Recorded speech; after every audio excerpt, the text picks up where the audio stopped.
Espero que el hecho de contar mi historia y el hecho de ser sincera pueda ayudar a otras personas y sirva para hacerles entender y ver que más allá de lo grave, todo puede mejorar. Cuando pienso en todo lo que me hizo, su intención era destruirme, robarme mi esencia, y no iba a permitirle arrebatarme la vida y darle la satisfacción de verme destruida.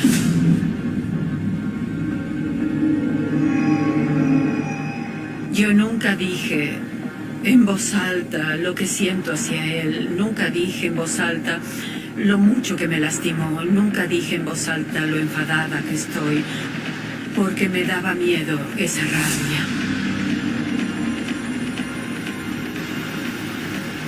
Esperaba el día de la ejecución para poder sentarme ahí y verlo morir.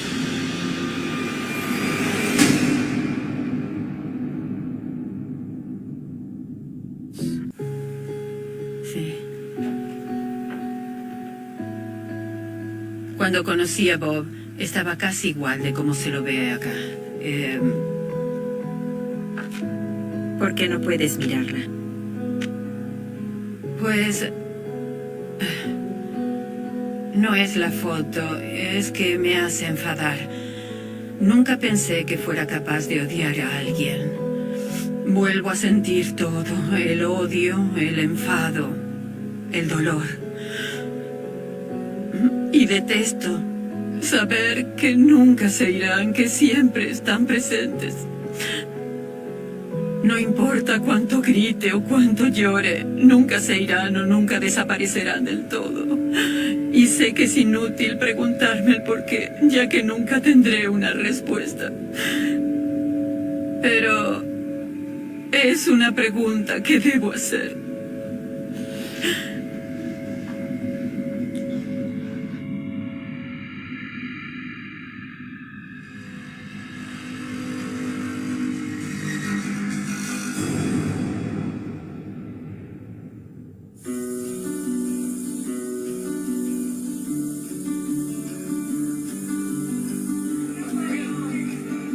Recuerdo la noche en que nos conocimos. Mi amiga y yo fuimos a un bar a bailar y a vernos con otros amigos y divertirnos, y un tipo con uniforme de piloto se me acercó.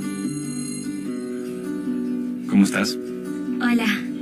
Yo estaba impactada porque estaba vestido de piloto y eso me pareció atractivo. Sabes, debes ser la mujer más hermosa que vi en mi vida. Gracias. Le pregunté cómo se llamaba y me dijo que era Dusty Rhodes.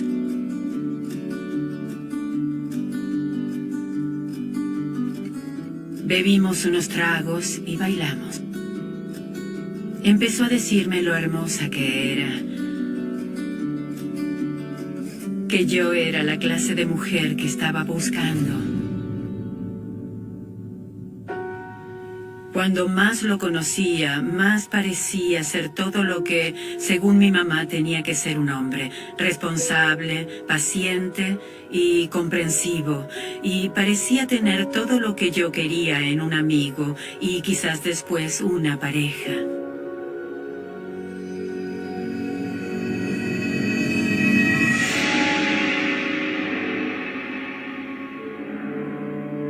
Siempre se presentaba como Dusty Rhodes cuando conocía a alguien, a mi familia, a mis amigos, a cualquiera.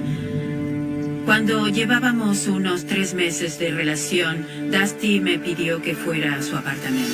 Ya regreso. Desde luego yo hice lo que hacen todas las mujeres y empecé a mirar todo. Y ahí fue cuando vi su licencia de conducir. Su verdadero nombre no era Dusty Rhodes, era Robert Ben Rhodes. Eso me sorprendió. No entendía por qué no se hacía llamar por su verdadero nombre. Le dije que había encontrado su licencia de conducir y él dijo, pues eso le da un aire de misterio. Yo dije, espera un minuto. Cuando te conocí tenías puesto un uniforme de piloto. ¿Eres piloto? Y él dijo, no. Y yo le dije, entonces ¿a qué te dedicas exactamente? Y me dijo que era camionero. A veces los fines de semana fijo que soy piloto. A las mujeres les gustan los hombres de uniforme.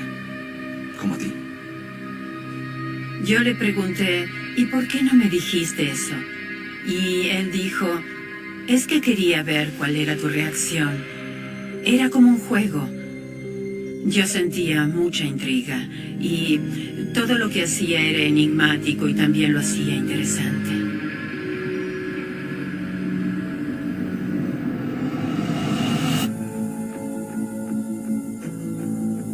Gracias por traerme acá esta noche, cariño. De nada, será divertido. Fuimos a cenar y antes de bajar del auto me dijo que quería darme algo y me pidió que cerrara los ojos. Ok. Bueno, dame la muñeca. Yo cerré los ojos pensando que me regalaría una pulsera. Pero luego sentí algo de metal en el brazo y oí el clic. No. ¿Qué es esto? Me esposó una mano. Bob, no me gusta esto. Es un juego, será divertido. Me dijo, te quedarás a mi lado. Y yo entré en pánico y le exigí que me soltara. No me gusta esto, me aprieta. Por favor, suéltame.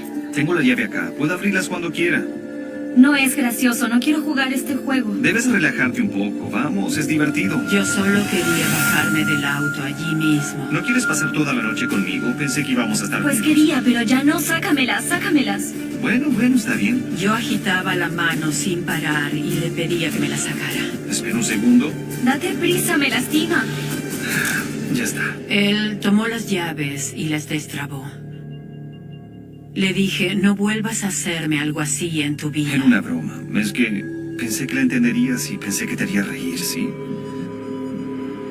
Se mostró muy arrepentido. Oh.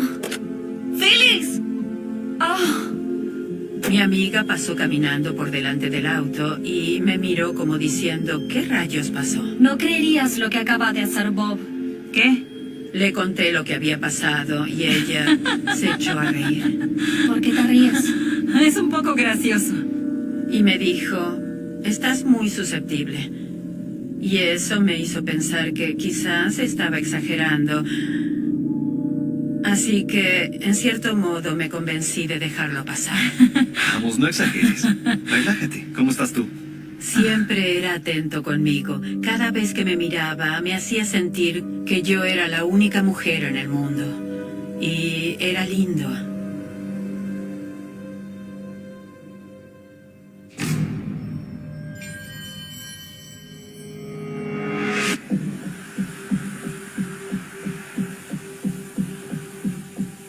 Una noche me dijo que quería llevarme a un lugar especial y yo siempre usaba jeans y blusas y me gustaba ponerme botas, así que empecé a vestirme como me vestía siempre y dijo, no te pondrás eso.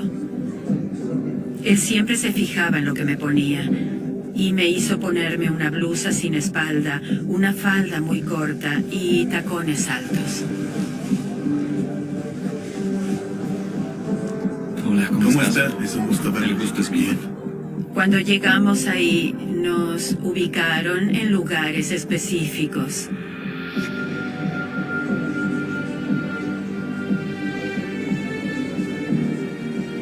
Nos pusieron con otras dos parejas y la mujer que tenía al lado me dijo si sabía qué lugar era ese.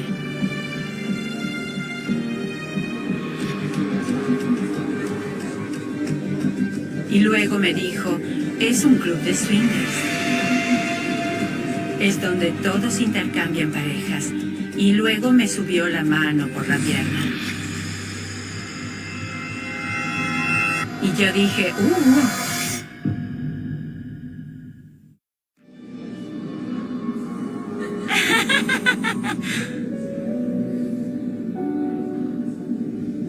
Yo estaba sentada junto a una mujer joven. Hola. Nunca te vi por acá. Esta es mi primera vez aquí. Y luego me dijo, bueno, esto es un club de swingers. Es donde todos intercambian parejas. Y después empezó a subirme la mano por la pierna y me dijo, ¿sabes? Me gustan las mujeres. Lo siento, te lo agradezco.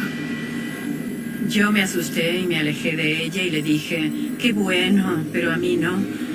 Y la verdad es que me sorprendió mucho que él me llevara a un lugar como ese. Oye, ¿a dónde vas? ¿Qué pasa? No quiero estar acá. No puedo creer que me trajeras a un lugar así. Es una fiesta. Le dije, ¿en qué estabas pensando? Y él dijo, estoy tratando de abrirte los ojos, solo tienes que relajarte. Este podría ser el siguiente paso de nuestra relación. Ya sabes, una experiencia nueva. Y yo le dije, Bob, te amo a ti, no tengo deseos de acostarme con nadie más. No quiero ser abierta. Le dije que si necesitaba eso, tendría que buscarse otra mujer. Y él respondió, ok, amor, está bien, no volveré a hacerte esto. Ok. ¿Estás bien? Ok, dame un beso. Bueno, vamos. Y me prometió que de ahí en más no volvería a llevarme a otro club de swingers. Y yo le creí.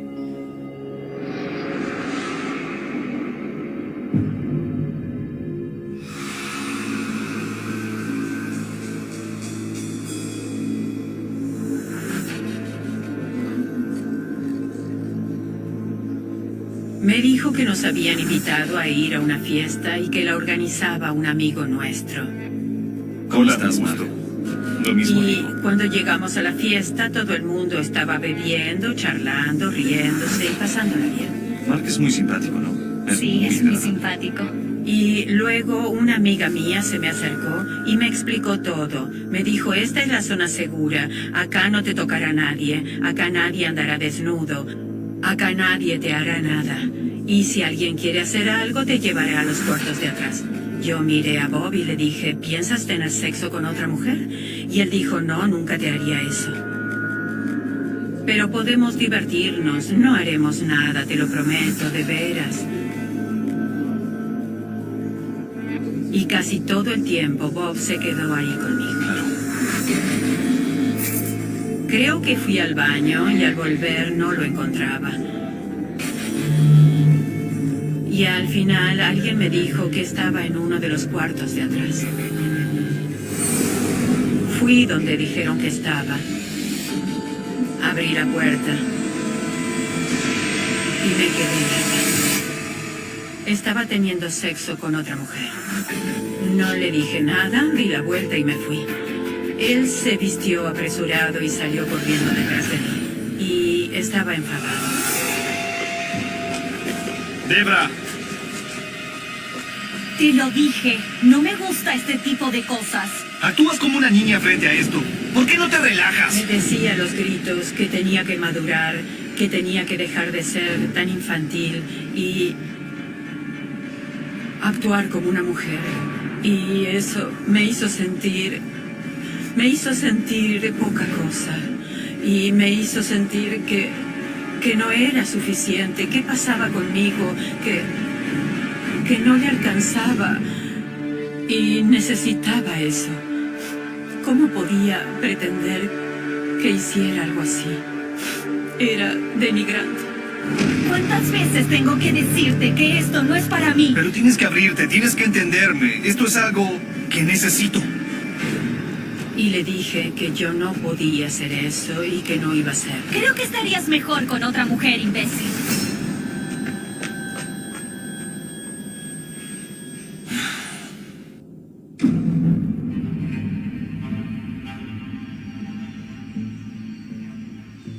Bob sabía muy bien cómo hacerme sentir segura y yo lo amaba.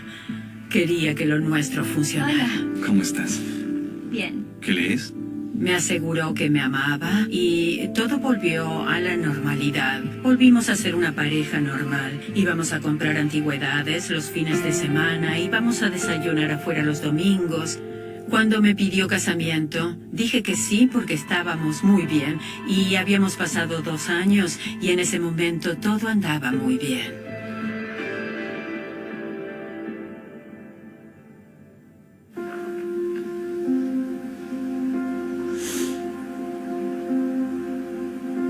Esta es la foto del día que nos casamos.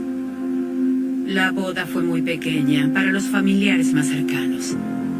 Me preocupaba lo del intercambio de parejas, pero sentía que él me amaba y que todo era posible en ese momento. Y este es mi certificado de matrimonio. Yo, Robert, te tomo a ti, Debra, como legítima esposa para que los dos seamos uno.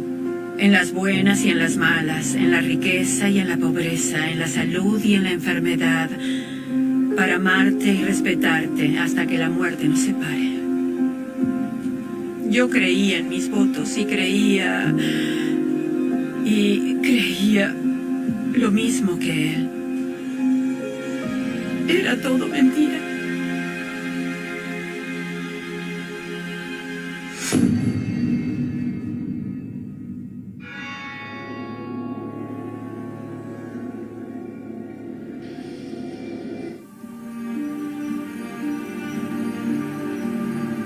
Esta es una foto de un disfraz de Halloween que hizo él mismo. Bob quería que yo fuera disfrazada de ama y él de esclavo. Me decía que le gustaban las botas de cuero, que quería ser mi sirviente. Quería que yo fuese dominante con él. Estaba empezando a ver ese costado oscuro de él que nunca había visto antes.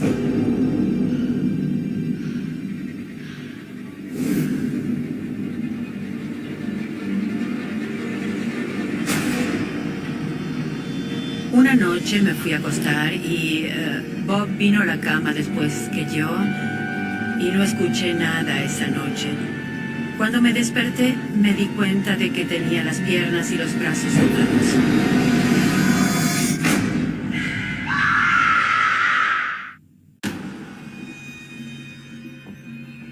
Cuando me desperté me di cuenta de que tenía las piernas y los brazos atados. Entré en pánico y empecé a moverme y a forcejear. Estaba tan asustada que no vi que él estaba junto a mí mirándome. Empezó a reírse cuando me vio forcejear. No estaba bien atada, así que pude soltarme bastante rápido.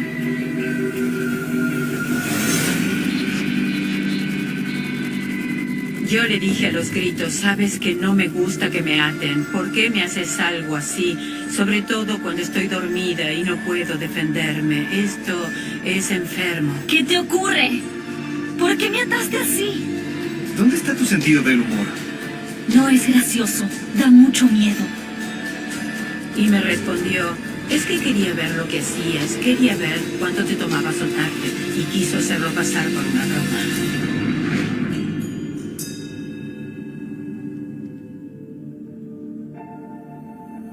Yo sentía que si rezaba mucho y si lo quería mucho, tal vez podía ayudarlo. Yo tenía la esperanza de que tal vez un día se despertara y viera lo mucho que lo quería, lo mucho que significaba para mí y cambiara.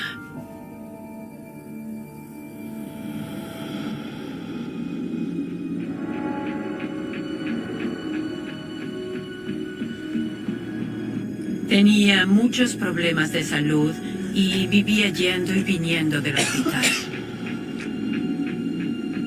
Un día estaba en mi casa, acostada en mi cama, y tenía una jaqueca tan fuerte que me hacía echarme hacia atrás. El dolor era muy fuerte.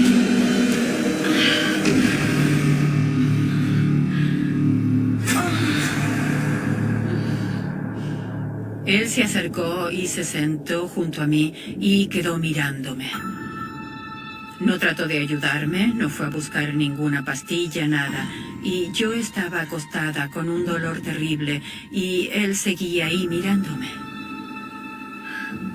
Me estalla la cabeza. De hecho, le daba placer verme dolorida. Aunque estuviera enferma o me sintiera mal, él igual me pedía tener sexo.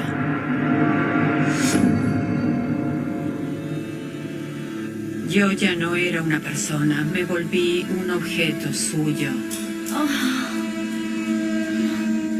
pasó a ser más una especie de trámite que un acto que tuviera que ver con el amor. Y llegó un punto en el que era más fácil decirle que sí y hacerlo y sacármelo de encima y después seguir rogando para que todo mejorara.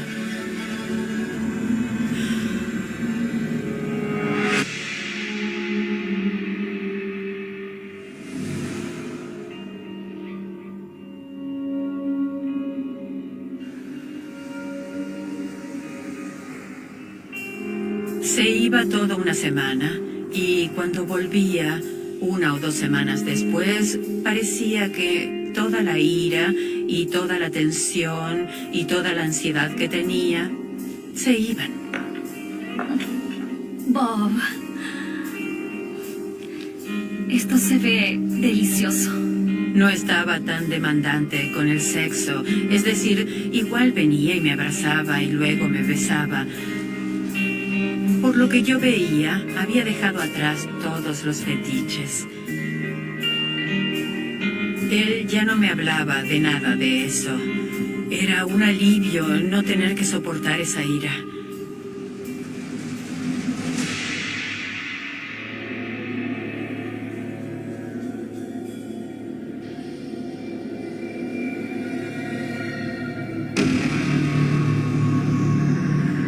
Siempre que subía al camión, iba a la parte de atrás y limpiaba un poco. Un día estaba limpiando la parte de atrás y encontré ropa interior de mujer.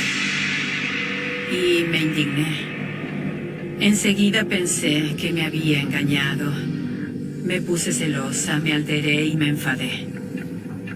Fui a mostrársela y le pregunté de quién era. Robert.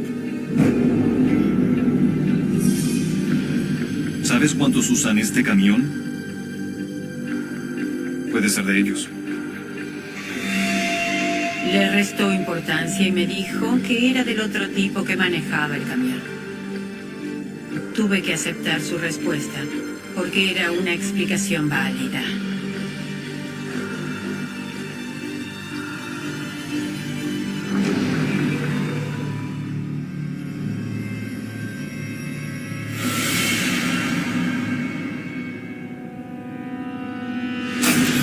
¿A dónde crees que vas? Me tiró al piso y empezó a patearme.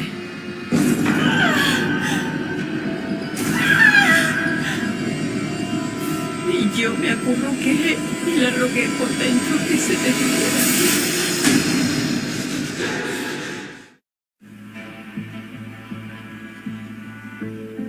Cada vez que le veía esa mirada en los ojos, por un instante sentía pánico. Esa mirada quería decir que me estaba sobrepasando, que si no ponía fin a eso, terminaría pagándolo más tarde. Yo me preguntaba, ¿qué fue lo que hice para molestarlo? No tenía idea de lo que me esperaba.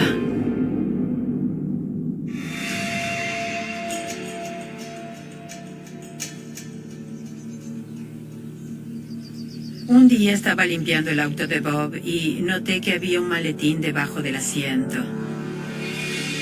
Me pareció raro porque estaba trabado y él nunca lo traía a casa. ¿Para qué necesita un camionero llevar un maletín? Bob, cariño. ¿Dónde coloco este maletín? Le pregunté eso a Bob y me explicó que lo necesitaba para sus registros y los papeles de las entregas y todos los documentos relacionados con las cargas. Y yo no era camionera, así que no sabía lo que necesitaba y como nunca lo había visto abrirlo, no sabía lo que había dentro.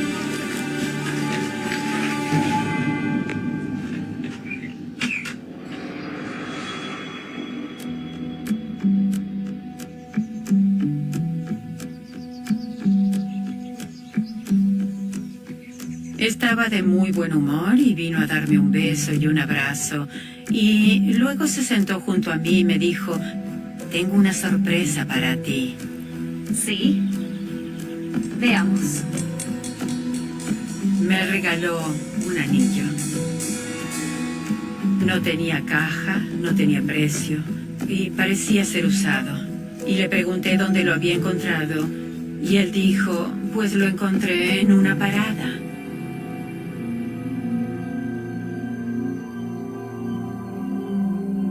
Me pareció raro.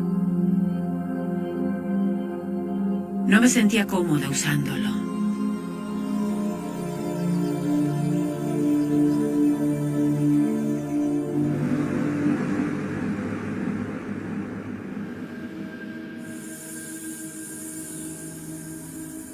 Siempre que volvía de viaje, tenía moretones, raspones o rasguños en el cuerpo.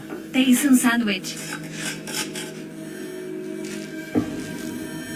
Noté que tenía los nudillos lastimados y tenía rasguños en los brazos. Le corrí la camisa hacia atrás y le miré la espalda. Y también había rasguños ahí. ¿Qué son todos esos rasguños? No lo sé. Y me dijo, pues me raspé en el camión. Parecían más arañazos de alguien que una raspadura en una parte del camión. Y tenía los nudillos como si hubiera golpeado algo. Y luego me contó una historia de que había tenido una pelea en un bar. Yo le dije, no te creo. Y después de eso me dijo, no pasó nada, descuida, estoy bien. La verdad, no sabía qué creer y no podía entender por qué no podía decirme la verdad y listo.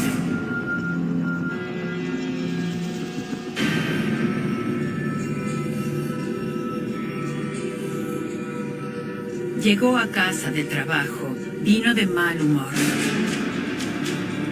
La verdad es que se notaba la furia que tenía contenida. Sácate la ropa. Quería tener sexo. Le dije que no. Se enfadó mucho y me tomó y me golpeó.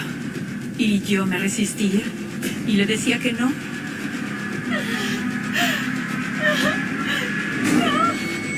Pero él no se detenía. Y al final me rendí. Le dejé hacer lo que quisiera para que se acabara de una vez. Cuando terminó se dio vuelta y se quedó dormido. Y yo me quedé ahí llorando. Y no podía creer que había pasado eso.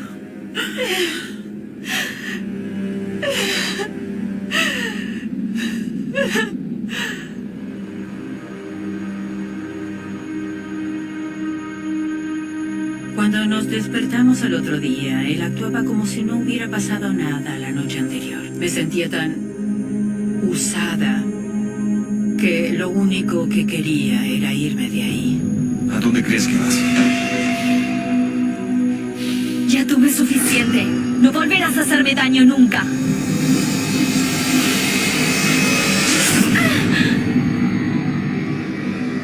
Yo le había dicho, si alguna vez me tocas y me haces daño, se acabó. Estábamos en el corredor y él estaba muy enfadado y empezó a golpearme. ¿Crees que te irás? Me tiró al piso y empezó a patearme. Y yo me acurruqué y rogué por dentro que se detuviera. Rogué que pudiera resistirlo. Yo ya no era una persona, era un objeto. Y cuando decía que no, él no me oía, no me veía. Me di vuelta y lo miré fijo a los ojos. Fue como si se hubiera despertado y hubiera visto que era yo la del piso. Y se detuvo. Y yo lo miré y le dije, ¿terminaste? Y me dijo sí. Y yo le dije, ahora se acabó. Y lo golpeé lo más fuerte que pude y me fui. Salí de casa lo más rápido que pude. Y apenas cerré la puerta, él empezó a destruir toda la sala. Oía los vidrios romperse cuando me alejaba de la casa.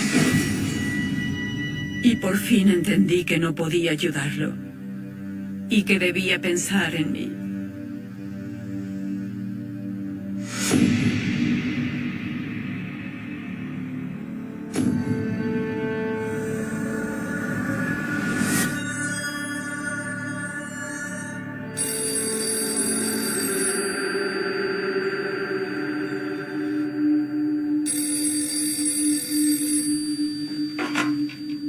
Habla Debra.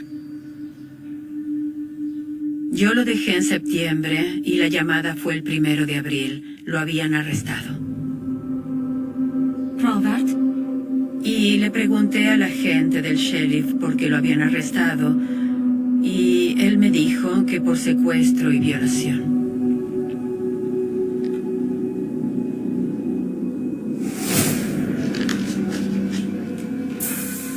El 1 de abril de 1990, cerca de las 12:15 del mediodía, el agente Mike Miller se detuvo detrás del camión con remolque y miró dentro del camión.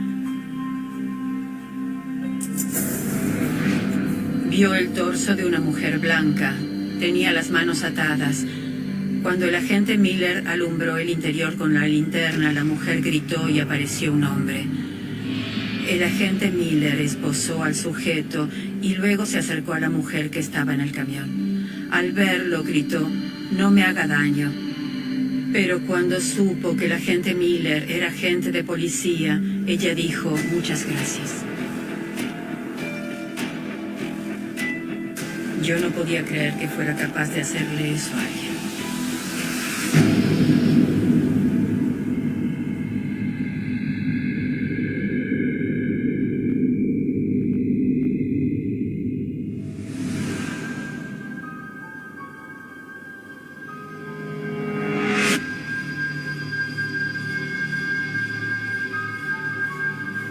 Debra, gracias por venir. Por favor, toma asiento. Le tomó un tiempo al FBI saber lo que él había hecho. ¿Conoces alguna de estas personas? Cuando por fin entendí la magnitud de lo que había hecho, me horroricé.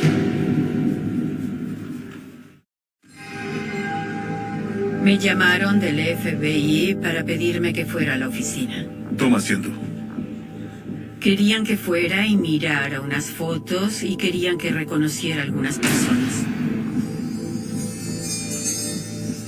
Pensaban que había cometido varios crímenes y que cuando salía de viaje recogía personas, las torturaba y las mataba después de torturarla.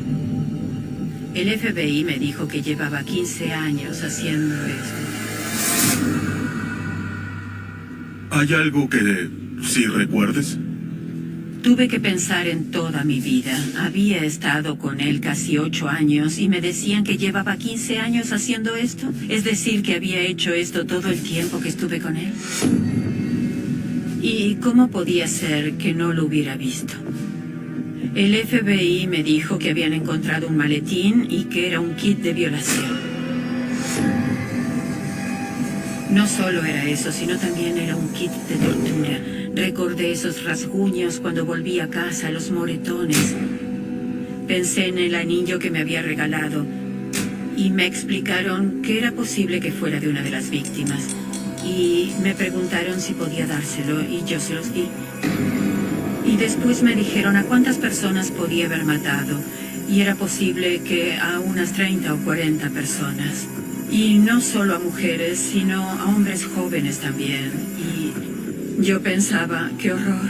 ¿Por qué? ¿Por qué? No puedo. Tu testimonio podría ayudarnos a encerrarlo para siempre. Me pedían ayuda y yo no podía ayudarlos porque no sabía qué necesitaban. No sabía si tenía esa información. De tenerla sin dudas lo hubiera dado. Quiero ayudar.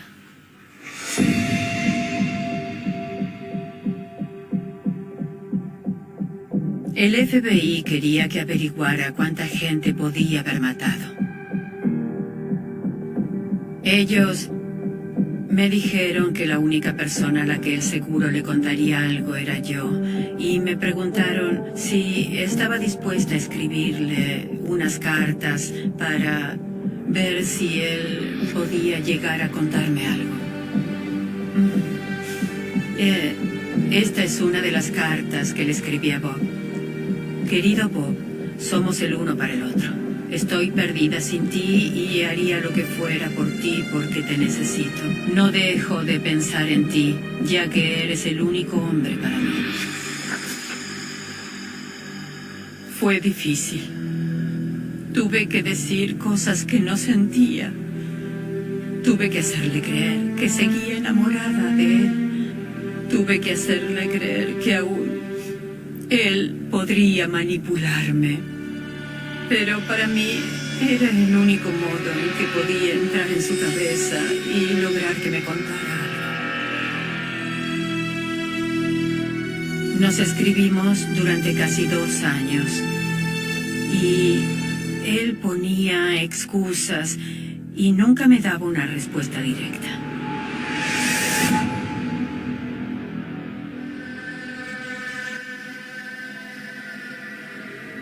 Deb, nunca dejé de quererte, pero ya me estás fastidiando con todas esas preguntas que me haces. Siempre me pregunto, ¿para qué me molesto si está claro por todas las cartas que tú no me crees nada?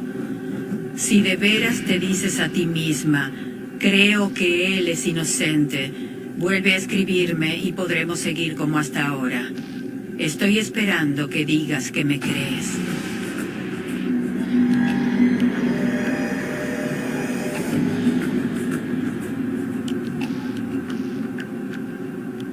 En esta carta de respuesta que me envió Bob, dice: 2 personas pedían un aventón y yo los recogí. Después de varias horas me detuve para descansar un rato. Los hice bajar del camión. Ellos se fueron. Dormí un rato y me desperté. Arranqué el camión y vi al hombre parado al costado del camino pidiendo un aventón. Le pregunté dónde estaba su novia y él me dijo que se habían peleado y que ella se había ido. Y había dejado todas sus cosas ahí. Dijo que volvería a su casa sin ella. Yo le dije, ok, sube. Más allá de lo que digan todos, yo no maté a esta mujer ni a ninguna otra persona. Lo juro. De veras me creía tan tonta como para creerle eso. Y me enfada que él nunca mencione el nombre de Regina, siempre dice esa joven. Y eso me enoja mucho porque ella tenía un nombre, era una persona. Pero él no dice su nombre. Y para mí eso demuestra que era el culpable y que trataba de convencerme de que no lo era.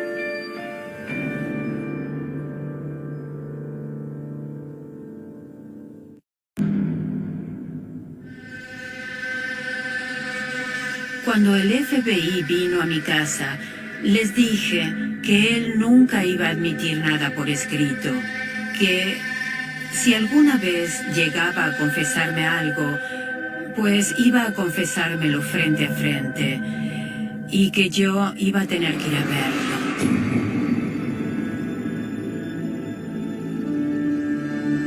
Fui a verlo a la cárcel y nadie me advirtió que iba a poder tocarme. Él se me acercó y me dio un abrazo. Y yo quería salir corriendo. Pero luego la angustia se apoderó de mí y cuando pasó eso pude sentarme con él y hablar con él.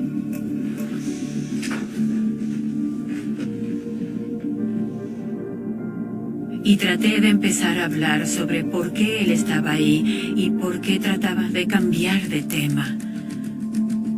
No decía nada, no quería hablar de eso. Y me decía que yo no tenía opción, que tenía que creerle. Ya hablamos de esto una y otra vez.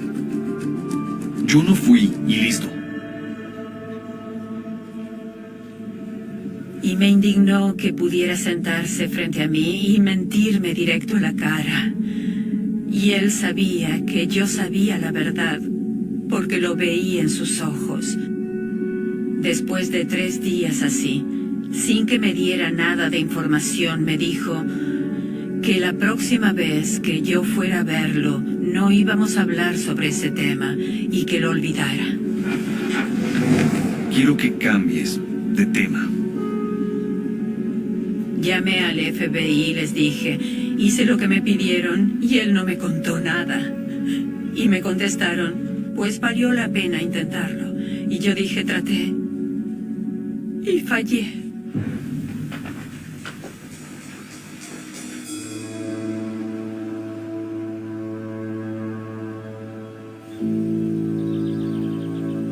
Cambié de trabajo, me mudé a otra ciudad. Con el tiempo volví a casarme y hice todo para escaparme de él. Empecé a trabajar de voluntaria con víctimas de violencia doméstica y de violación. Y todos me aseguraban que yo no tenía la culpa de nada. Pero la verdad es que no lo creía. La culpa era abrumadora. Porque pensaba que quizás podría haber hecho algo. Si tan solo hubiera hecho lo que él quería que hiciera, quizás eso no hubiera pasado. Quizás hubiera salvado una vida. Quizás.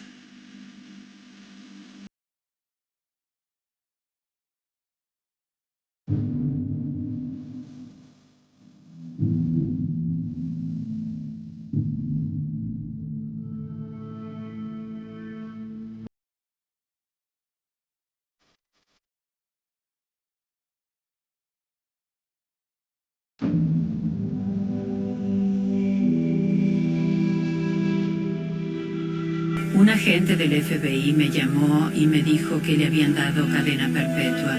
Y en ese momento me enfadé. Y me enfadé porque quería que lo condenaran a muerte. Quería que tuviera una muerte lenta y dolorosa.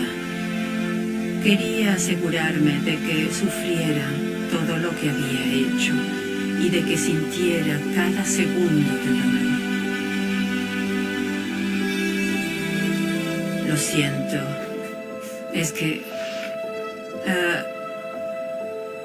sé que estoy sonriendo y es... La luz de los focos cegaba a cualquiera que osara mirar directamente hacia el escenario. Eran los años dorados del cine, aquellos en los que las estrellas parecían no caminar sobre la tierra, sino flotar a pocos centímetros del suelo. La actriz en cuestión misteriosa, fascinante, y con un magnetismo que hacía temblar a productores y dejar sin aliento a espectadores, jamás habría imaginado que su vida acabaría convertida en un rompecabezas que nadie ha podido resolver. Su nombre, pronunciado en voz baja en pasillos de estudios y en redacciones de periódicos, se mezclaba con susurros de intriga, como si detrás de su sonrisa en pantalla se escondiera un destino marcado por la fatalidad. Aquella noche, los flashes de las cámaras captaron cada detalle. Su vestido de seda, ondeando en el aire, la manera en que levantaba la mano para despedirse, el último guiño que lanzó antes de perderse entre la multitud. Parecía otra gala más, un evento rutinario en la vida de una celebridad acostumbrada a la atención. Sin embargo, algo en su mirada, una sombra casi imperceptible, anunciaba que ese instante sería recordado como el preludio de una desaparición imposible de aceptar. El cine siempre ha tenido la capacidad de inmortalizar rostros, pero también de consumirlos. Ella lo sabía, pero aún así jugaba con el riesgo. Entre bastidores, se decía que había recibido amenazas, cartas anónimas, advertencias veladas, pero en un mundo donde la ficción se confunde con la realidad, era fácil descartarlo como un exceso de dramatismo. ¿Quién podría imaginar que esas notas de advertencia se transformarían en piezas fundamentales de un rompecabezas criminal? La mañana siguiente, las primeras noticias parecían rutinarias. La actriz no había asistido a un rodaje programado. Los asistentes personales buscaron excusas, cansancio, un retraso, algún compromiso privado. Pero a medida que pasaban las horas, la preocupación comenzó a extenderse como un veneno invisible. Nadie respondía al teléfono de su casa. Su chofer aseguraba no haberla visto desde la noche anterior y las cámaras de seguridad de su edificio no mostraban ningún registro de su regreso. En la prensa, el rumor se transformó rápidamente en un escándalo. Titulares en letras mayúsculas. Desaparece estrella de cine, la diva perdida en circunstancias misteriosas. El público, Acostumbrado a ver dramas en la pantalla grande, empezaba a comprender que lo que sucedía no era una ficción, sino un caso real que estremecía la industria del entretenimiento. Los investigadores entraron en su apartamento. El silencio era casi irrespirable. Todo estaba en orden. El maquillaje sobre la mesa, el vestido de gala colgado con cuidado, los zapatos perfectamente alineados junto a la cama. No había señales de lucha, ni rastros de violencia, ni nada que indicara que había decidido marcharse por voluntad propia. Era como si el aire mismo se hubiera tragado su presencia. Una ausencia demasiado limpia, demasiado pulcra, que solo podía interpretarse como un vacío inquietante. El director de la policía, acostumbrado a casos complejos, confesó en privado a sus colegas que nunca había visto una desaparición tan desconcertante. El primer instinto siempre es pensar en una huida, en un intento de escapar de la presión mediática o de un romance clandestino.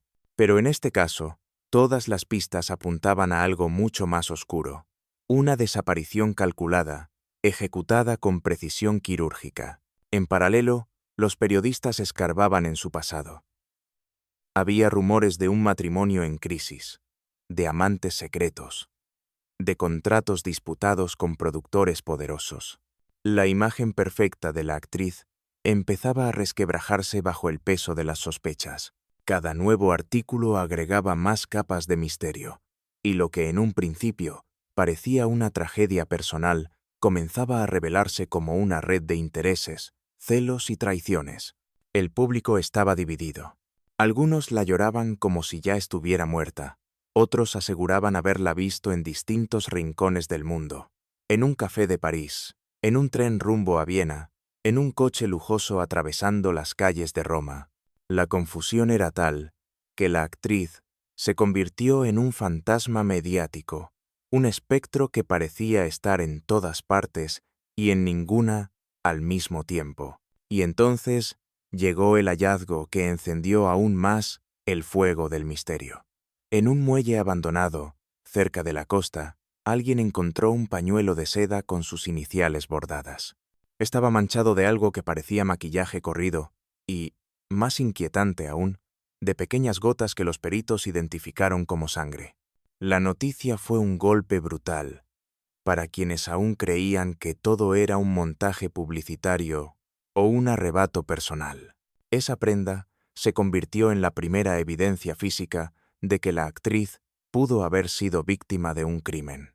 Los investigadores interrogaron a todos los que habían estado con ella en la gala: productores, colegas, fotógrafos, camareros.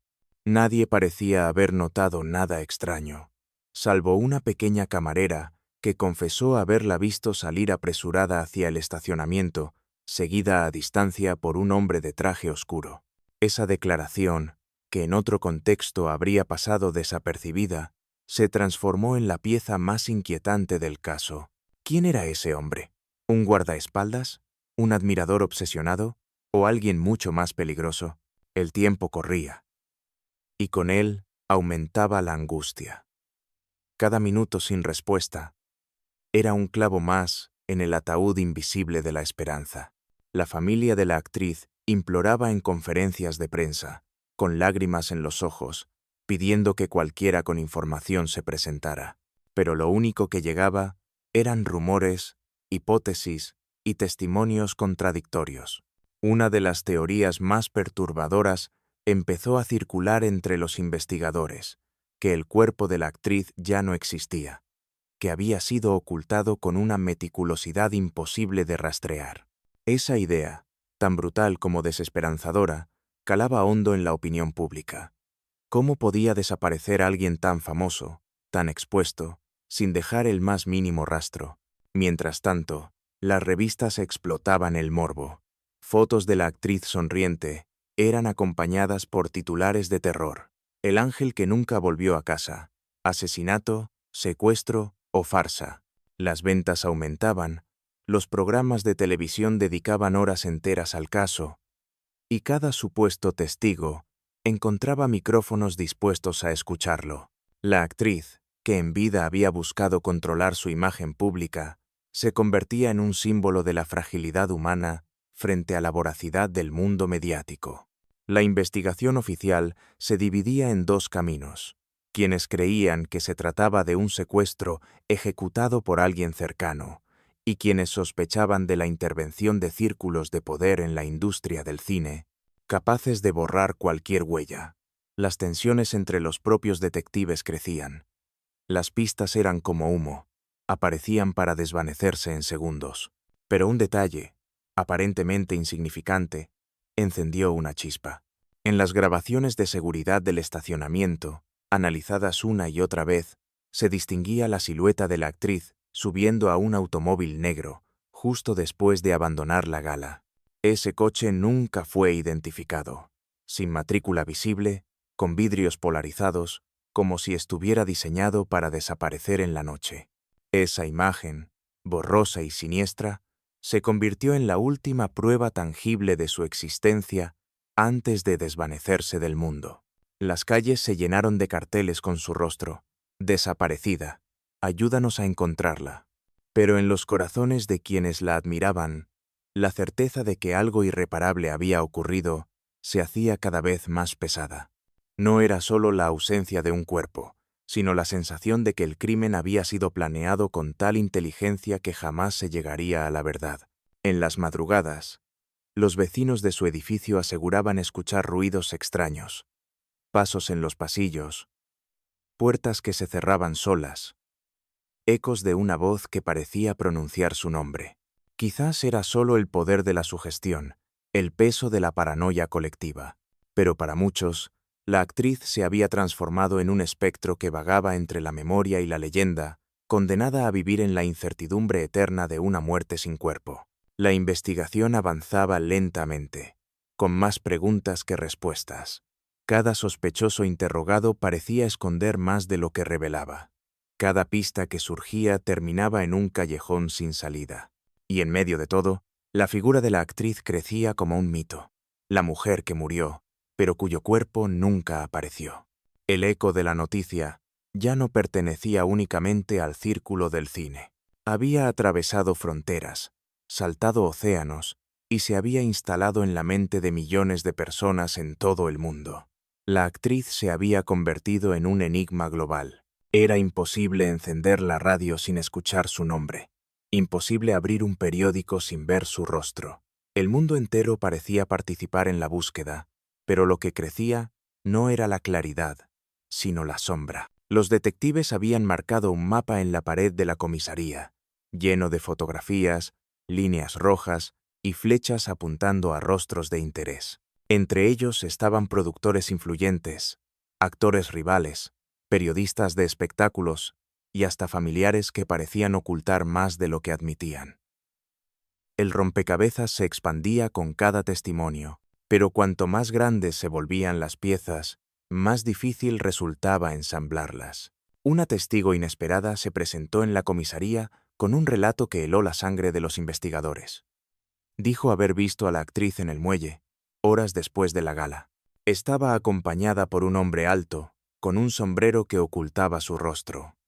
La mujer aseguró que la actriz parecía nerviosa, como si estuviera discutiendo o rogando algo.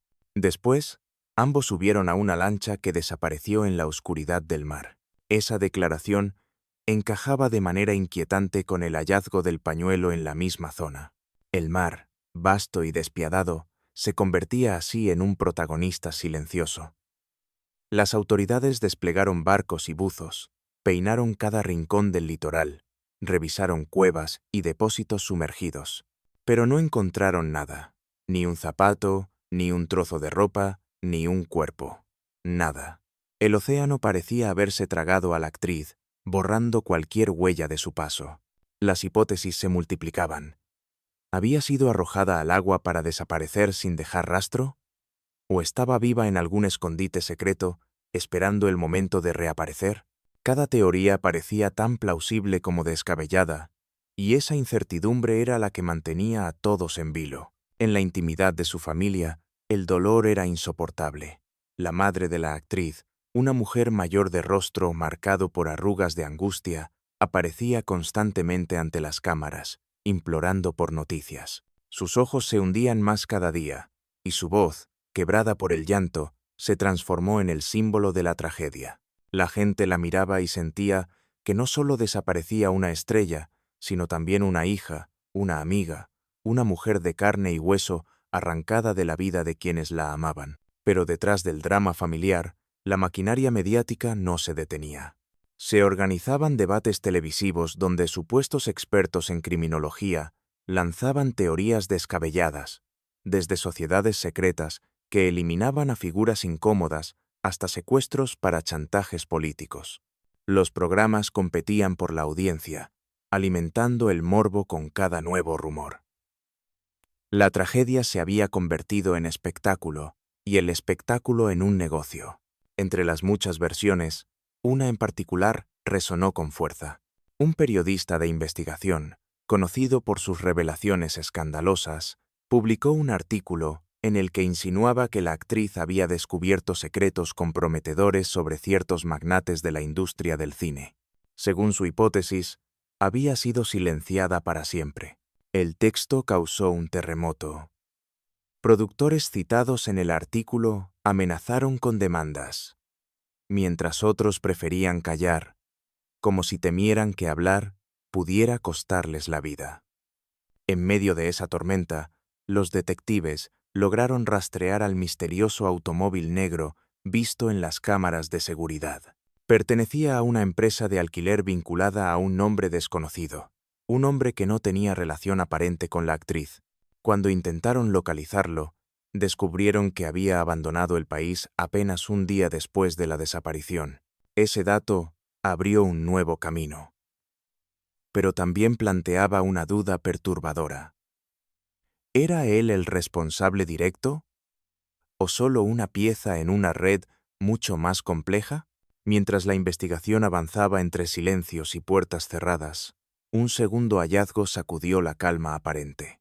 En una playa alejada, un grupo de niños encontró una caja metálica oxidada. Dentro había fotografías antiguas de la actriz, recortes de prensa sobre sus películas y una carta escrita a mano con palabras desconcertantes. Lo que brilla demasiado debe apagarse. Nadie supo explicar cómo había llegado esa caja hasta allí, ni quién la había colocado, pero su contenido parecía confirmar la presencia de un perseguidor obsesivo, alguien que llevaba años siguiendo sus pasos en secreto. El perfil de un acosador comenzó a dibujarse en la investigación. Testigos recordaban haber visto a un hombre extraño merodeando en rodajes, enviando flores sin remitente, dejando notas inquietantes en camerinos. Durante mucho tiempo, esas señales habían sido desestimadas como caprichos de un fanático más, pero ahora cobraban una dimensión escalofriante. ¿Y si la desaparición era la culminación de una obsesión enfermiza cuidadosamente planificada? La policía publicó retratos hablados y pidió la colaboración ciudadana. Pronto llegaron decenas de llamadas, cada una asegurando haber visto al sospechoso en diferentes lugares. Pero el rastro era difuso, una sombra que se escabullía entre versiones contradictorias. Lo único claro era que la actriz se encontraba atrapada en una telaraña donde el amor, la obsesión y el poder se entrelazaban con la misma fuerza letal. La desesperación se extendía a todos los niveles. Los rodajes en los que participaba fueron cancelados. Los estudios perdían millones, y algunos llegaron a insinuar que todo era un truco publicitario para atraer atención hacia sus proyectos. Esa versión indignaba a la familia, que se aferraba a la esperanza de encontrarla viva. La verdad parecía diluirse entre intereses económicos y sentimientos humanos. El ambiente se cargaba cada vez más. Los detectives, agotados por semanas sin dormir, comenzaron a discutir entre sí. Unos estaban convencidos de que la actriz estaba muerta y que lo mejor era concentrarse en hallar su cuerpo. Otros se aferraban a la idea de un secuestro con final incierto. Las tensiones internas hacían que la investigación avanzara a trompicones, mientras la opinión pública exigía respuestas inmediatas. Una noche, mientras revisaban viejos rollos de película de la actriz en un archivo, un policía notó algo extraño. En una de las grabaciones de una entrevista, justo detrás de la actriz, Aparecía brevemente un hombre en la multitud. Su rostro coincidía con el retrato hablado del sospechoso acosador. Ese detalle, ignorado durante años, adquiría un valor perturbador. El acecho no había sido reciente, sino una presencia constante en su vida. El hallazgo encendió la paranoia. Si el hombre llevaba tanto tiempo rondándola, ¿cómo había logrado pasar desapercibido? ¿Contaba con la complicidad de alguien dentro de la industria? Las preguntas se acumulaban como capas de oscuridad, envolviendo cada recuerdo de la actriz en un velo de incertidumbre. Las ciudades se llenaron de murales improvisados con su rostro, velas encendidas, cartas de admiradores, flores marchitas que adornaban las calles como altares. El pueblo la había convertido en mártir, en símbolo de fragilidad y resistencia al mismo tiempo. Una actriz que en vida representó glamour y enigma, y que en la desaparición encarnaba un misterio que desafiaba a la razón. Pero lo más perturbador aún estaba por llegar. Un sobre llegó a la redacción de un periódico local, sin remitente. Dentro había una fotografía tomada claramente después de su desaparición. La actriz aparecía sentada en una silla, con la mirada perdida y un gesto de cansancio en su rostro. El fondo era irreconocible, un lugar cerrado, sin ventanas visibles. El mensaje escrito en el reverso de la foto era escalofriante. Todavía está aquí, pero no por mucho tiempo. La imagen circuló rápidamente entre las autoridades y la prensa. Algunos aseguraban que era un montaje, un cruel intento de manipular la investigación. Pero los expertos en análisis confirmaron que la fotografía era auténtica, tomada con una cámara analógica, sin señales de edición. Esa revelación provocó un giro radical. La actriz estaba viva, al menos en ese momento. La noticia agitó a todo el país. La esperanza renacía, pero también el miedo. Si estaba viva, significaba que estaba en manos de alguien capaz de jugar con el dolor de todos. Alguien que disfrutaba de la incertidumbre, que se alimentaba del sufrimiento ajeno. El misterio, que hasta entonces había sido un abismo oscuro, ahora ardía como una hoguera imposible de apagar. La fotografía fue como una bofetada colectiva. Durante semanas, el caso había oscilado entre la desesperanza y la certeza de una tragedia irreversible. Pero ahora, el misterio se tornaba aún más cruel. Alguien jugaba con la vida de la actriz como si fuera una pieza en un tablero macabro. La imagen mostraba un rostro cansado, vulnerable, completamente distinto al brillo magnético que todos conocían en la pantalla. Era como si la estrella hubiera sido despojada de su luz, reducida a un ser humano atrapado en una pesadilla sin salida. Los expertos analizaron cada detalle de la fotografía. La textura de la pared al fondo, la iluminación que parecía provenir de una bombilla desnuda colgada del techo, la sombra de un objeto metálico a un costado. Cada elemento se estudiaba con lupa, pero ninguno revelaba el lugar exacto. La silla en la que estaba sentada la actriz parecía antigua, de madera desgastada, como aquellas que podrían encontrarse en casas de campo o almacenes olvidados. Nada concreto, nada definitivo. La incertidumbre volvía a engullirlo todo. Las autoridades intensificaron la búsqueda. Se organizaron redadas en casas abandonadas, en bodegas cerca del puerto, en edificios deshabitados de las afueras. La policía trabajaba sin descanso, pero siempre llegaba tarde. En cada sitio inspeccionado, solo encontraban polvo y silencio, como si alguien hubiera limpiado meticulosamente cualquier rastro. Quedaba la amarga sensación de que el secuestrador observaba cada movimiento, anticipándose, disfrutando del juego de poder. Mientras tanto, el público oscilaba entre la esperanza y la histeria. En las calles, grupos de seguidores marchaban con pancartas exigiendo que no se abandonara la búsqueda. En las redes de la época, los rumores volaban como chispas. Algunos afirmaban haber escuchado su voz en una llamada anónima a la radio.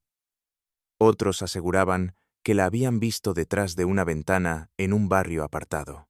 La figura de la actriz se multiplicaba en cada esquina, como un espectro que se resistía a desaparecer. Dentro de la investigación, un dato nuevo emergió con fuerza.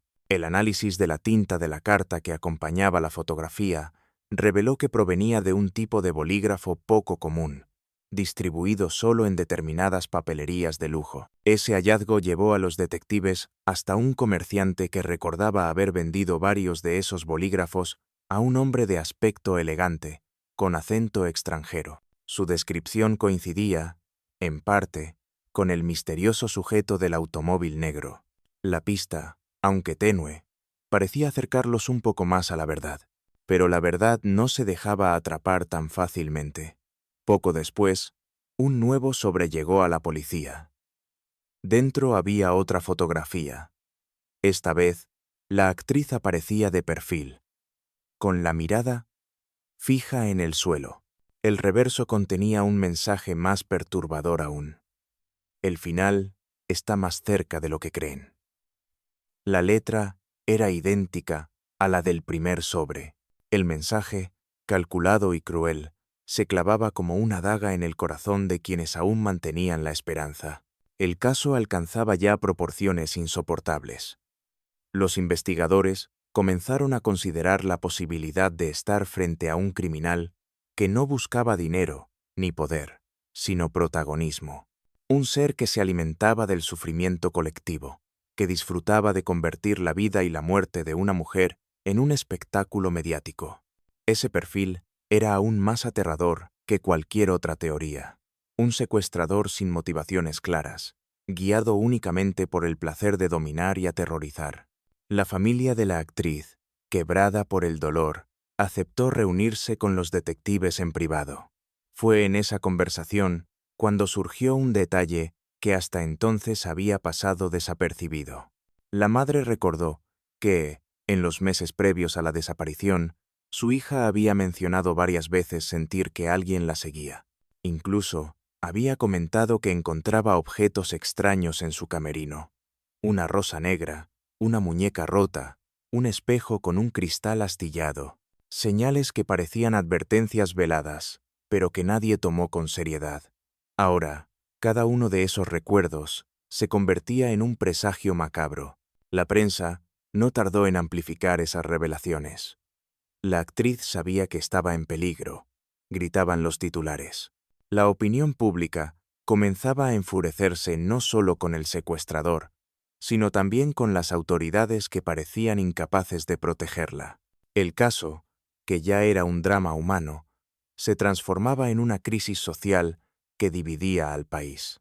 El paso de los días hacía más insoportable la tensión. Y entonces, en medio de la oscuridad, ocurrió un giro inesperado. Una llamada anónima llegó a la central de la policía. La voz de un hombre, disfrazada con distorsión, pronunció pocas palabras. «Busquen en el teatro donde todo comenzó».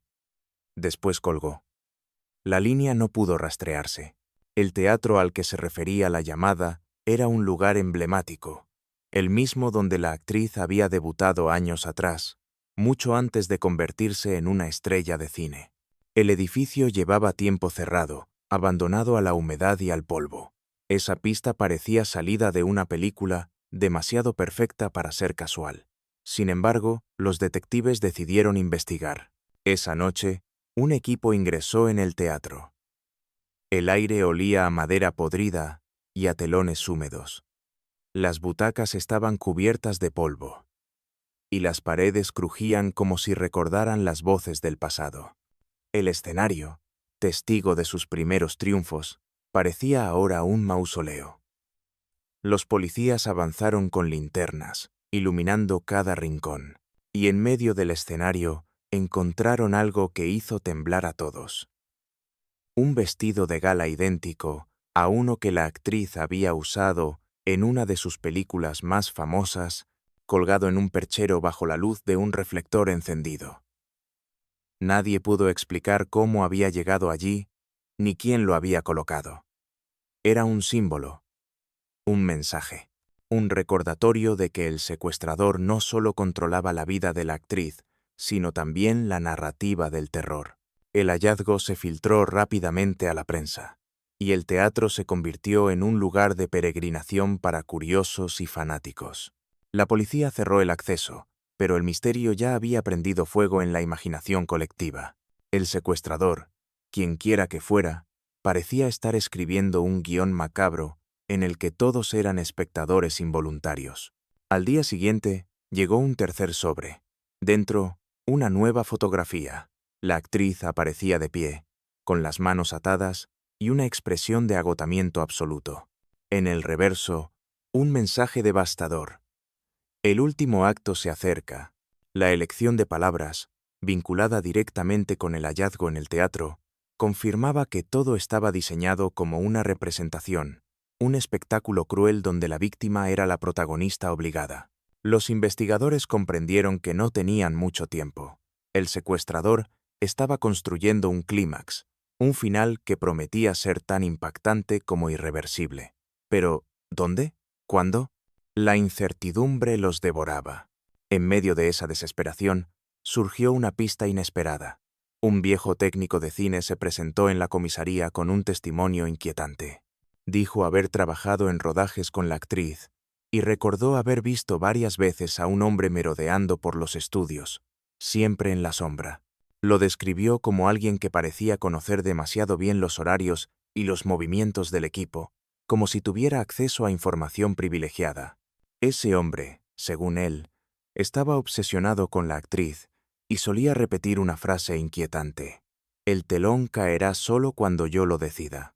Esa declaración encajaba perfectamente con el simbolismo teatral de las últimas pruebas. Los detectives comprendieron que no estaban frente a un simple secuestro, sino frente a una puesta en escena retorcida, dirigida por alguien que concebía la vida y la muerte como un espectáculo. La actriz, convertida en marioneta de esa obra siniestra, seguía desaparecida, atrapada en un escenario invisible que todos temían descubrir demasiado tarde. Y entonces, como si el destino quisiera añadir más horror a la tragedia, un cuarto sobre llegó a las manos de la policía. La fotografía mostraba la misma silla de madera, pero esta vez vacía. En el reverso, un mensaje breve y cruel: «El telón ha caído». El silencio que siguió a esa revelación fue insoportable. El mundo entero parecía contener la respiración. ¿Qué significaba aquella frase? ¿Era el anuncio de que la actriz había muerto? ¿O una trampa más dentro del guión del secuestrador? Nadie lo sabía. Lo único cierto era que el misterio alcanzaba un punto de no retorno, un abismo del que quizás ya no habría regreso. La fotografía de la silla vacía se convirtió en el símbolo más perturbador de toda la investigación. No mostraba violencia, ni sangre, ni un cadáver, pero transmitía algo mucho más escalofriante: la ausencia absoluta. Era como si el secuestrador hubiera querido anunciar, con un gesto cruelmente teatral, que el final había llegado y que no había nada más que buscar. La silla vacía, iluminada por la misma bombilla que en las fotos anteriores, parecía gritar un silencio insoportable. Los investigadores se enfrentaban a un dilema brutal. No había pruebas concretas de la muerte de la actriz, pero el mensaje era inequívoco: el telón ha caído. ¿Debían aceptar esa declaración como un hecho consumado, como una sentencia irreversible? ¿O, por el contrario, debían sospechar que se trataba de un engaño, de un acto más dentro del guión retorcido del secuestrador? La incertidumbre los consumía. El público reaccionó con furia y desolación. Multitudes se congregaban en las calles encendiendo velas, cantando su nombre como si se tratara de una plegaria desesperada. La actriz, convertida en mito, ya no pertenecía solo al cine ni a su familia. Era un ícono popular, una herida abierta en el corazón de una nación que no soportaba la idea de no conocer la verdad. En los pasillos de la comisaría, los detectives repasaban una y otra vez cada pista, cada testimonio, cada detalle aparentemente insignificante. La clave tenía que estar allí, escondida como una aguja en un pajar. Uno de ellos, agotado pero obstinado, decidió revisar nuevamente las grabaciones de seguridad de la gala, la última vez que la actriz fue vista con vida. Y allí, entre las sombras de los invitados, notó algo que había pasado inadvertido. Una figura que aparecía en más de una toma, siempre en el fondo, siempre observando. Un hombre de traje oscuro, con la misma postura rígida y un rostro que nunca se dirigía a la cámara. Esa presencia, sutil pero constante, coincidía con la descripción de varios testigos. El hombre parecía haber seguido cada paso de la actriz, como una sombra paciente. Esa revelación devolvió un rayo de esperanza. Quizás no todo estaba perdido.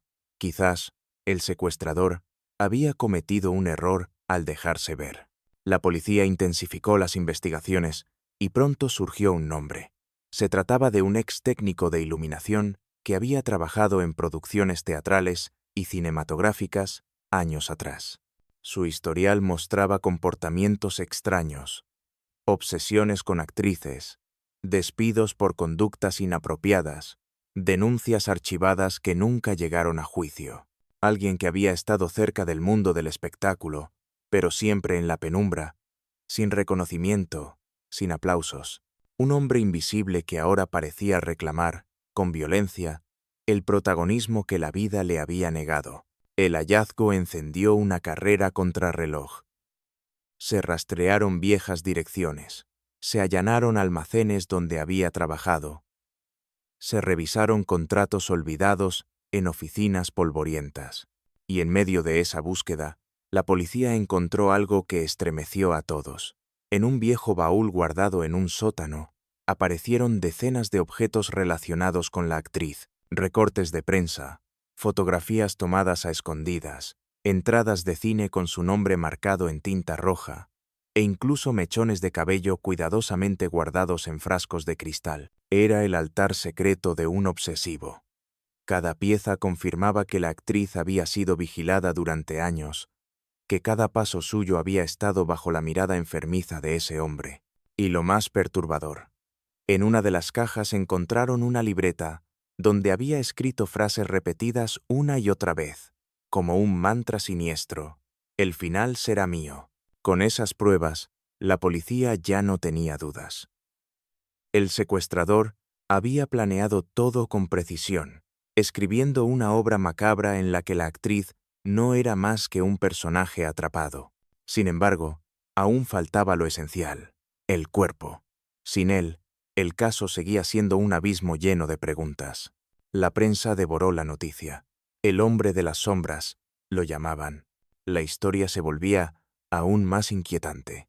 Un técnico frustrado que había pasado inadvertido para todos, ahora convertido en el enemigo invisible más temido del país. Se publicaron fotos antiguas de él, siempre en segundo plano, siempre apartado, un rostro sin brillo que ahora se erguía como la personificación del horror. La familia de la actriz, enfrentada a esta nueva revelación, cayó en un dolor más profundo. No podían aceptar que la vida de su hija hubiera quedado en manos de alguien que ni siquiera era digno de nombrarla.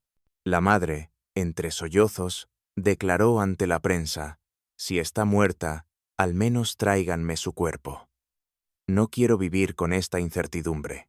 El secuestrador, como si hubiera escuchado esas palabras, volvió a enviar un sobre. Dentro no había fotografía esta vez, sino un trozo de tela arrancado de un vestido que la actriz había usado en su última película. El mensaje escrito era tan breve como desgarrador. Solo quedan recuerdos. El impacto fue inmediato. Era una provocación, una confirmación de su poder sobre la narrativa. El secuestrador parecía controlar los tiempos, los giros, los símbolos, como un director de escena que no permitía improvisaciones. Y la policía, a pesar de sus esfuerzos, siempre llegaba tarde, siempre detrás de la sombra. En un intento desesperado, los investigadores decidieron trazar un perfil psicológico más profundo.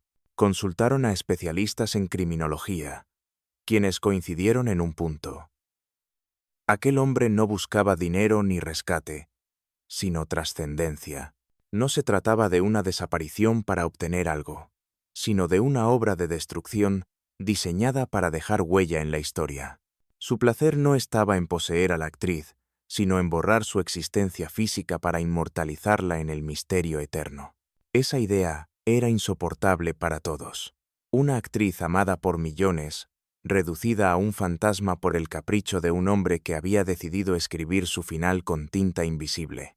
El país entero se convirtió en un escenario de duelo colectivo. Los cines proyectaban sus películas como si fueran homenajes póstumos. Las calles se llenaban de murales que recordaban su sonrisa, su mirada perdida, su voz en entrevistas antiguas. Pero junto a esa devoción surgía también el miedo. Si alguien podía desaparecer a una figura tan visible, tan expuesta, ¿qué seguridad quedaba para los demás?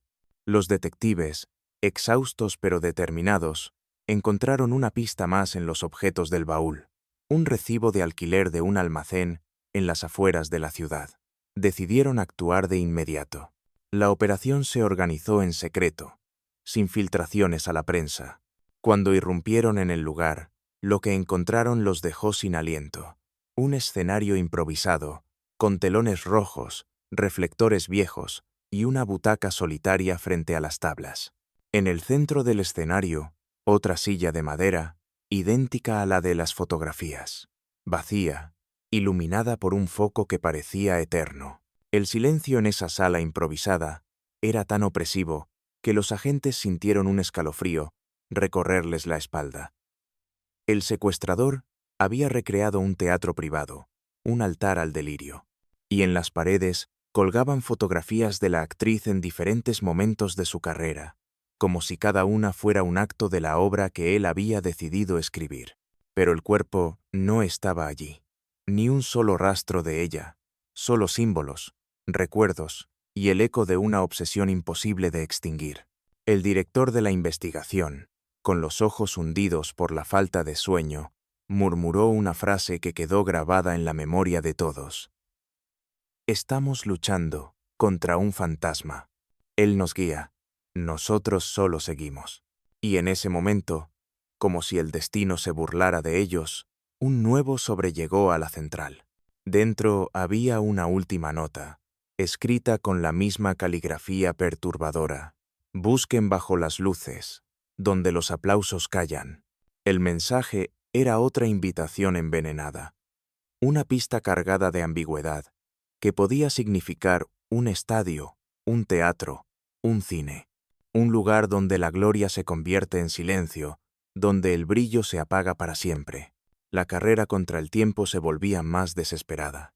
El secuestrador había convertido la tragedia en un espectáculo interminable, y la actriz, atrapada entre la vida y la muerte, seguía siendo el misterio más doloroso de todos. Una mujer que murió, pero cuyo cuerpo nunca apareció. El mensaje hallado en el sobre «Busquen bajo las luces», donde los aplausos callan, resonaba como un eco fúnebre en la mente de los investigadores. Era otra provocación, otra pista disfrazada de poesía macabra. La frase abría un abanico de posibilidades inquietantes. Un teatro abandonado, un estadio en ruinas, un cine olvidado. Lugares donde la luz alguna vez brilló sobre un escenario, pero donde ahora solo quedaba el silencio. La policía decidió revisar todos los espacios vinculados con la actriz. Comenzaron por los cines en los que había estrenado sus películas, teatros donde había actuado, auditorios en los que había recibido premios. Cada recinto se convirtió en escenario de inspecciones exhaustivas, pero siempre sin resultados. Solo polvo, madera carcomida y el eco de aplausos pasados. El secuestrador parecía estar jugando con ellos, obligándolos a recorrer una ciudad convertida en tablero de ajedrez. El público seguía cada movimiento con ansiedad. Los periódicos publicaban mapas de los lugares inspeccionados. Los noticieros transmitían imágenes de policías entrando en edificios abandonados, y en cada esquina, los curiosos esperaban una noticia definitiva. Pero lo único que se acumulaba era la frustración. El cuerpo seguía sin aparecer, y el silencio de la actriz se hacía cada vez más insoportable. Fue entonces cuando surgió un detalle que cambió el rumbo de la investigación. Un agente joven, obsesionado con la frase del sobre, comenzó a indagar en los archivos de la ciudad, y encontró algo, un teatro antiguo, cerrado hacía décadas, que había sido escenario de la última obra de la actriz antes de lanzarse al cine. Nadie lo había considerado porque el edificio había sido demolido oficialmente años atrás. Pero al revisar documentos más a fondo, el agente descubrió que no todo el teatro había desaparecido. El sótano, Un amplio espacio subterráneo. Seguía intacto, oculto bajo lo que ahora era un estacionamiento desolado. La noticia cayó como un rayo. El secuestrador había dejado una pista demasiado obvia para pasarla por alto. El mensaje bajo las luces podía referirse justamente a ese sótano, donde las luces del escenario de antaño habían quedado enterradas bajo tierra, apagadas para siempre. El equipo organizó una operación de madrugada. El acceso al lugar era estrecho, oxidado, con una pesada puerta metálica cubierta de grafitis. Los agentes descendieron con linternas, respirando polvo y humedad. El aire era espeso, como si nadie hubiera entrado allí en décadas. Y sin embargo, al encender las luces portátiles, vieron algo que les heló la sangre. En el centro del espacio, una silla de madera, iluminada por un viejo proyector conectado a un generador portátil. Era la misma silla de las fotografías, una réplica exacta del escenario privado hallado semanas antes. La tensión era insoportable. Los investigadores avanzaron con cautela, esperando encontrar finalmente el cuerpo de la actriz. Pero la silla estaba vacía, cubierta apenas por un pañuelo de seda con sus iniciales. Nada más. El secuestrador había estado allí, había preparado ese altar, y se había ido antes de que ellos llegaran. Una vez más, les había ganado el juego. En una de las paredes, encontraron escrito con pintura roja un mensaje que parecía arrancado de un guión. Los aplausos ya callaron. El espectáculo terminó. La crueldad era absoluta. La frase dejaba entrever que la actriz estaba muerta, pero, al mismo tiempo, mantenía intacta la ambigüedad. Sin cuerpo, todo seguía siendo un laberinto. La policía salió del lugar con más preguntas que respuestas. Pero lo que no sabían era que, en ese mismo instante, otro sobreviajaba rumbo a una redacción de periódico. Al abrirlo, los periodistas encontraron una nueva fotografía. Esta vez, la actriz aparecía acostada, con los ojos cerrados, como dormida. El fondo era irreconocible, pero la imagen transmitía la calma inquietante de un cadáver. En el reverso, un mensaje breve: el descanso eterno. La publicación de esa foto fue un golpe demoledor. La nación entera quedó paralizada.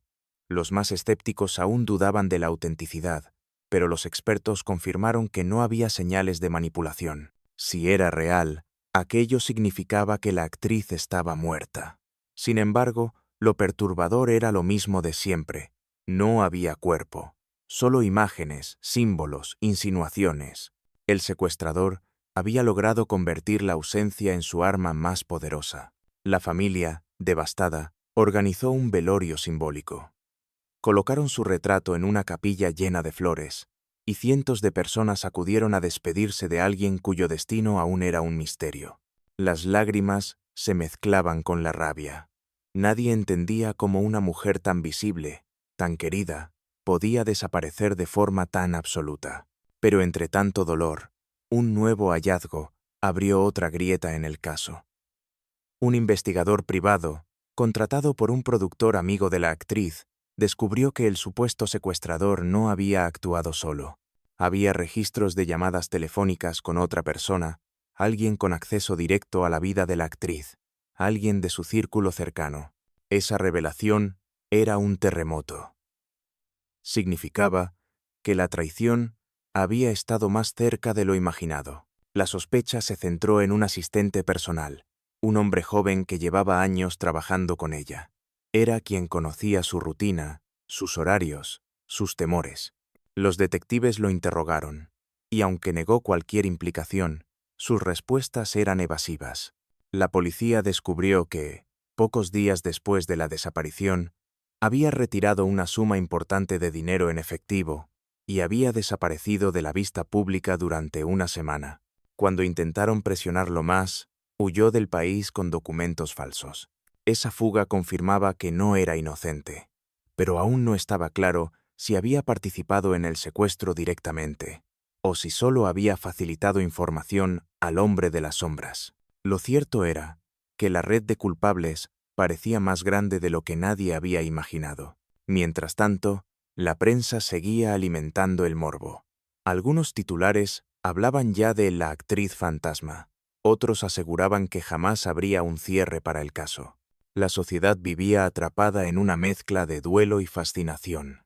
Y el secuestrador, en algún lugar desconocido, debía estar sonriendo, disfrutando de la obra que había creado. Un espectáculo interminable en el que él era el director absoluto. Las semanas se transformaron en meses. La investigación oficial se debilitaba, consumida por la falta de pruebas concluyentes. Pero el mito de la actriz crecía. Las calles estaban llenas de murales con su rostro, canciones inspiradas en su tragedia sonaban en la radio, y escritores empezaban a redactar libros sobre el caso. Ella ya no era solo una mujer desaparecida, era un símbolo de misterio eterno. Y justo cuando la memoria comenzaba a transformarse en leyenda, un último sobrellegó, esta vez al domicilio de la madre de la actriz. No contenía fotografía ni prenda de ropa, solo una frase escrita con tinta negra, más perturbadora que todas las anteriores. El cuerpo nunca aparecerá. Así lo decidí. La madre cayó de rodillas al leerlo. Era la sentencia final. El verdugo había hablado, y con esa declaración sellaba la tragedia en un destino imposible de revertir. Pero para los investigadores, ese mensaje no era solo un epitafio. Era también una provocación definitiva, un desafío. Si el secuestrador afirmaba con tanta seguridad que el cuerpo nunca sería hallado, significaba que había diseñado un escondite tan perfecto que escapaba a la lógica humana. Y esa idea, tan devastadora como fascinante, los impulsaba a seguir buscando. La actriz, ya convertida en mito, era ahora la encarnación de un enigma, la mujer que murió, pero cuyo cuerpo nunca apareció. Y aunque la sombra del verdugo parecía invencible, había una certeza que mantenía viva la llama de la obsesión en todos. La verdad, tarde o temprano, debía salir a la luz. La frase final escrita en aquel sobre, el cuerpo nunca aparecerá. Así lo decidí. No solo destrozó la esperanza de la madre y de quienes aún soñaban con verla volver, sino que marcó un antes y un después en el caso. El verdugo había hablado con una seguridad escalofriante, como quien firma el último acto de una obra cuidadosamente diseñada. Era un mensaje que no buscaba únicamente cerrar la historia, sino grabar en fuego la impotencia de todos. La policía, presionada por la prensa y la opinión pública, redobló esfuerzos. Hundieron maquinarias en ríos, dragaron canales, exploraron túneles olvidados, revisaron sótanos, cementerios clandestinos, viejas minas abandonadas. Pero lo único que encontraban era vacío, como si cada búsqueda terminara en un eco burlón que repetía la misma sentencia. Nunca la hallarán. Los investigadores comenzaron a comprender que la desaparición no era solo un crimen, sino un manifiesto. El secuestrador había buscado algo más que la destrucción de una mujer. Había querido construir un mito, convertir la ausencia en presencia, el vacío en un símbolo imborrable, y lo había logrado. Porque la actriz, que en vida brillaba en las pantallas, en la muerte se había transformado en un fantasma colectivo, en una herida abierta que nadie podía cerrar. En las calles, la gente seguía levantando altares improvisados. Flores frescas y marchitas se acumulaban frente a su antiguo hogar, como si la puerta pudiera abrirse de pronto y ella apareciera sonriente. Los cines reponían sus películas, y en cada proyección los espectadores lloraban, no solo por los personajes que interpretaba, sino porque sabían que estaban viendo a alguien que había sido arrancado de la realidad de manera cruel. Un periodista, obsesionado con el caso, escribió una frase que se volvió viral. En una industria que fabrica ilusiones, ella se convirtió en la ilusión más grande, la estrella que brilla por estar ausente. Esa sentencia reflejaba lo que todos sentían, que el misterio se había vuelto parte de la leyenda, y que incluso sin cuerpo, la actriz estaba más presente que nunca. Pero detrás de la poesía mediática seguía latiendo la crudeza del crimen. Los detectives más veteranos no podían dormir. Se preguntaban una y otra vez qué falló, en qué momento pudieron haberla salvado, qué pista habían dejado pasar. La impotencia se clavaba en sus conciencias como un cuchillo sin filo. Algunos llegaron a admitir en voz baja que el secuestrador había ganado, que había diseñado un crimen perfecto, destinado a nunca ser resuelto. La madre de la actriz, devastada, pero obstinada, no dejó nunca de esperar. Cada noche encendía una vela junto a la ventana, convencida de que en algún lugar su hija vería la luz y regresaría. Esa imagen, repetida por fotógrafos, se convirtió en símbolo de una espera eterna, una vigilia que ningún verdugo podía arrebatarle. Con el paso del tiempo, el caso dejó de ser solo una investigación policial. Se transformó en un mito urbano, en una fábula oscura que padres contaban a sus hijos para recordarles que el peligro puede esconderse en las sombras más cercanas. Escritores lo convirtieron en novelas, cineastas en documentales, músicos en canciones melancólicas. La actriz desaparecida se había convertido en un icono inmortal de lo que significa la fragilidad humana frente al misterio. Sin embargo, cada cierto tiempo, como un recordatorio cruel, nuevas cartas aparecían. Frases breves, escritas con la misma caligrafía enfermiza, enviadas a periódicos o dejadas en buzones anónimos. Sigo aquí. Ella es eterna porque yo lo quise. El silencio es el verdadero aplauso. Nadie sabía si provenían del secuestrador original o de imitadores que buscaban atención, pero cada mensaje reabría la herida y mantenía vivo el dolor. Los años pasaron, pero la pregunta permanecía intacta. ¿Qué ocurrió realmente con la actriz? ¿Fue asesinada y enterrada en un lugar tan perfecto que jamás será encontrado? ¿O sigue viva, prisionera en algún rincón del mundo, convertida en sombra de sí misma? La certeza absoluta nunca llegó. Y en esa falta de respuestas, en ese abismo de dudas, radicaba la fuerza eterna del misterio. Lo más aterrador era pensar en la mente que lo había diseñado todo. Un hombre invisible, frustrado, obsesionado, que había decidido robarle a la humanidad no solo una vida, sino también la posibilidad de un cierre. Había convertido su crimen en una obra inmortal, y en ese sentido, había escrito el guión más cruel de todos. Hoy, cada vez que alguien pronuncia su nombre, no lo hace para recordar un final, sino para invocar un enigma. La actriz sigue viva en cada pregunta sin respuesta, en cada lágrima que su madre derramó, en cada espectador que la ve en pantalla y se estremece al pensar que detrás de esa sonrisa se escondía un destino brutal. La tragedia se convirtió en advertencia. Nadie, por famoso que sea, está a salvo de la obsesión, de la sombra que acecha en silencio. Y aunque la justicia humana nunca logró darle paz a su memoria, el recuerdo de su rostro sigue siendo un grito que atraviesa generaciones, porque a veces los muertos no necesitan cuerpo para ser eternos.